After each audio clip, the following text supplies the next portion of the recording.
Hello everyone. CAPF के लिए daily के एमसीक्यू सॉल्व करेंगे, वो भी विदाउट वेस्टिंग एनी टाइम। आज है 28 फरवरी और हमारा एग्ज़ाम है 8 अगस्त 2021। तो 5 मंथ्स का टाइम है। So let's get started. Question number 1, who was the first surveyor general of Bengal? William Jones, Alexander Cunningham, James Rennell, James Prinsep. तो यहाँ आंसर हो जाएगा James Rennell. So the answer will be C. James Rennell was the first surveyor general of Bengal. William Jones ने establish किया था Asiatic Society of Bengal in 1784। Alexander Cunningham ने found किया था archaeological survey of India. And James Prinsep ने first decipher किया था addicts of Ashoka. Okay. Question number 2. Dual government in Bengal was introduced by Robert Clive, Wellesley, Warren Hastings, या Dalhousie. So the answer will be Robert Clive. Dual government in Bengal was introduced by Robert Clive. Answer A. So this dual system of government was the brainchild of Lord Clive. तो battle of Buxar के बाद treaty of Allahabad हुई। Treaty of Allahabad में basically नवाब को puppet बना दिया और 26 lakh every year दे के दीवानी राइट्स हासिल कर लिए ब्रिटिश ने। Question number 3, consider the following statements about Tipu Sultan. Statement number 1, he gave his support to the French soldiers at Seringapatam in setting up a Jacobin club in 1797. तो हाँ, ये सही बात है। 2, he introduced new calendar, coins, weight and measures. ये भी सही है। तो both the statements are correct. So Tipu Sultan को टाइगर ऑफ मैसूर भी कहा जाता था और ये कई भाषाओं में माहिर थे। He is also credited as the pioneer of rocket technology. और 1799 में इनकी डेथ हो जाती है 4th एंग्लो मैसूर वॉर में। Question number 4, national science day कब सेलिब्रेट किया जाता है? 11 जुलाई को तो वर्ल्ड पॉपुलेशन डे होता है।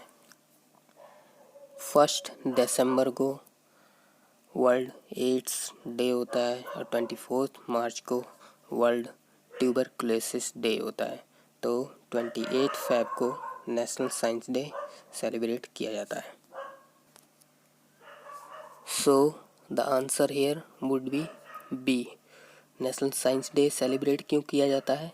क्योंकि इसी दिन रमन इफेक्ट को सीवी रमन ने डिस्कवर किया था। 11 जुलाई वर्ल्ड पॉपुलेशन डे और ये सब तो मैंने डिस्कस कर दिया। Next question, how can the legislative council in a state in India be created और अबोलिश्ड? तो लेजिस्लेटिव काउंसिल को कैसे क्रिएट या अबोलिश किया जा सकता है? A, by the president on the recommendation of the governor. B, by the union home ministry. नहीं, by the parliament after the state legislative assembly passes a resolution to that effect. तो option C सही लग रहा है। Last भी पढ़ लेते हैं, by the governor on the advice of state. नहीं, ये भी नहीं होगा। तो इसका आंसर हो जाएगा सी। पार्लियामेंट पास करती है सिंपल मेजॉरिटी से और स्टेट लेजिस्लेटिव असेंबली पास करती है रेजोल्यूशन स्पेशल मेजॉरिटी से। Okay, answer C. Article 169 describe करता है कि पार्लियामेंट क्रिएट या अबॉलिश कर सकती है इस लेजिस्लेटिव काउंसिल को। लेजिस्लेटिव असेंबली उस स्टेट की रेजोल्यूशन पास करेगी by special majority, but parliament पास करती है bye simple majority. Okay. Question number 6, during respiration in human beings the actual place of gaseous exchange is. तो गैस का आदान प्रदान कहाँ पर होता है, एक्चुअल में कहाँ होता है? ब्रोंकाई, नेसल पैसेज, ट्रैकिया, नहीं, एल्वियोलाई में गैसियस एक्सचेंज होता है during the respiration in human beings. Answer हो जाएगा सी। तो गैस का एक्सचेंज कहाँ होता है? एल्वियोलाई में, जो कि होते हैं लंग्स में।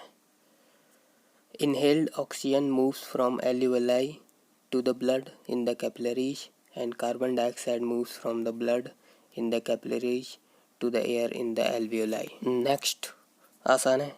चिश्ती सिलसिला किसने फाउंड किया था? चिश्ती सिलसिला फाउंड किया था ख्वाजा मोइनुद्दीन ने। ख्वाजा मोइनुद्दीन। ऑप्शन डी देखिए, कबीरदास। कबीरदास को तो हम एलिमिनेट कर सकते हैं, ये एक भक्ति सेंट है। चिश्ती सिलसिला सूफी सेंट ने फाउंड किया होगा, तो आंसर हो जाएगा ए। पॉज करके आप यहाँ पढ़ सकते हैं।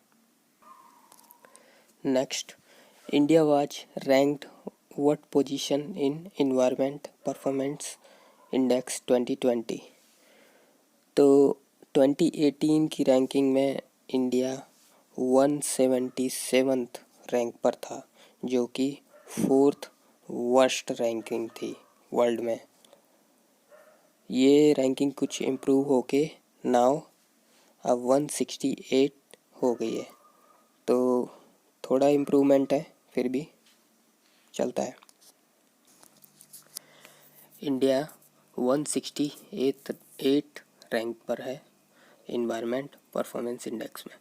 इन्वायरमेंट परफॉर्मेंस इंडेक्स कौन निकालता है? ये बाई एनुअल इंडेक्स है, जो कि 2 साल में एक बार आता है, और ये प्रिपेयर किया जाता है Yale University and Columbia University and World Economic Forum के द्वारा। 9, Ayush stands for.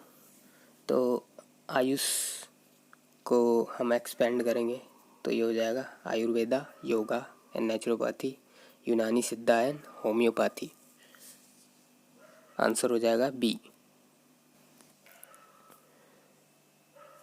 So AYUSH is acronym for Ayurveda, yoga and naturopathy, Unani Siddha and homeopathy, जो कि 6 इंडियन सिस्टम है मेडिसिन के, जो एंशियंट टाइम से चले आ रहे हैं। Last question, which cricketer won Rajiv Gandhi Khel Ratna award in 2020। तो किसको राजीव गांधी खेल रत्न अवार्ड मिला है? विराट कोहली को नहीं, वो तो पहले ही जीत चुके हैं। ये है रोहित शर्मा। तो आंसर हो जाएगा ए। राजीव गांधी खेल रत्न अवार्ड किस किस को मिला है? रोहित शर्मा, जो कि क्रिकेटर हैं, मरियप्पन थंगवेलु को मिला है पैरा एथलेटिक, मनिका बत्रा को table tennis, Vinesh Phogat wrestling and Rani Rampal hockey. Rohit Sharma 4th cricketer रहेंगे जिनको ये अवार्ड मिला है, आफ्टर सचिन तेंदुलकर, धोनी, विराट कोहली को ये पहले ही मिल चुका है। तेंदुलकर को ये अवार्ड 1998 में मिला था, धोनी को 2007 में और कोहली को 2018 में। Thank you.